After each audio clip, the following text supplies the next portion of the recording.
Nous avons 10 jours là.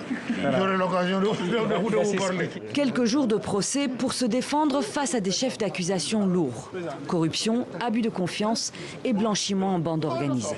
Notre client est serein, déterminé, tranquille, prêt à répondre avec toute la sincérité qui est la sienne. L'histoire de Lamine Diack, c'est celle d'une chute brutale, d'un immense scandale de corruption sur fond de dopage russe.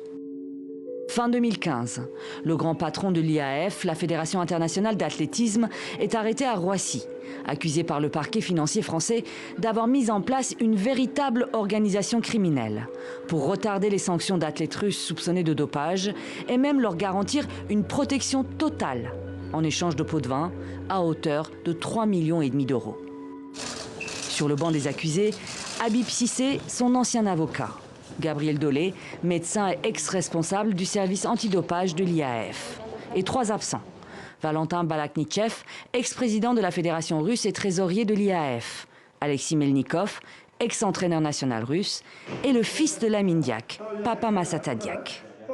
Puissant conseiller marketing de l'IAAF à l'époque des faits, il est l'autre acteur clé de l'affaire. Absent du procès, l'homme se trouve au Sénégal sous le coup d'un mandat d'arrêt international. Il a toujours démenti les accusations de malversation. À Paris, Lamine Diack se retrouve donc à la barre sans son fils. L'octogénaire assume le minimum.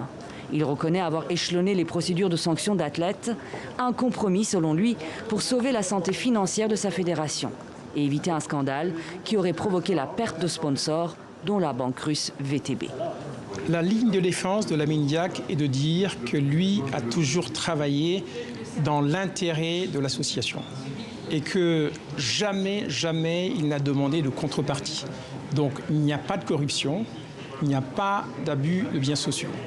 Les accusations de pots de vin et de commissions touchées par lui ou par son fils, notamment pour financer la campagne électorale sénégalaise de 2012, se fondent sur 4 ans d'enquête, des centaines de documents, de courriels et de SMS, sans compter les auditions des prévenus. Le parquet national financier a évoqué une somme globale, une estimation de près de 30 millions d'euros de fonds dont aurait bénéficié le clan Diack dans le cadre de la gestion de l'I2AF, entre le père, le fils et puis les différents satellites très proches qui se sont activés autour de Lamine Diack dans cette affaire. Le parquet a requis 4 ans de prison et 500 000 euros d'amende contre Lamine Diack. 5 ans et la même amende contre son fils. Le jugement dans cette affaire sera rendu le 16 septembre prochain. Mais les noms de Lamine Diack et de son fils Papa Massata Diack apparaissent aussi dans un autre dossier de corruption actuellement en cours d'instruction, celui des attributions des Jeux Olympiques, notamment ceux de Rio et de Tokyo.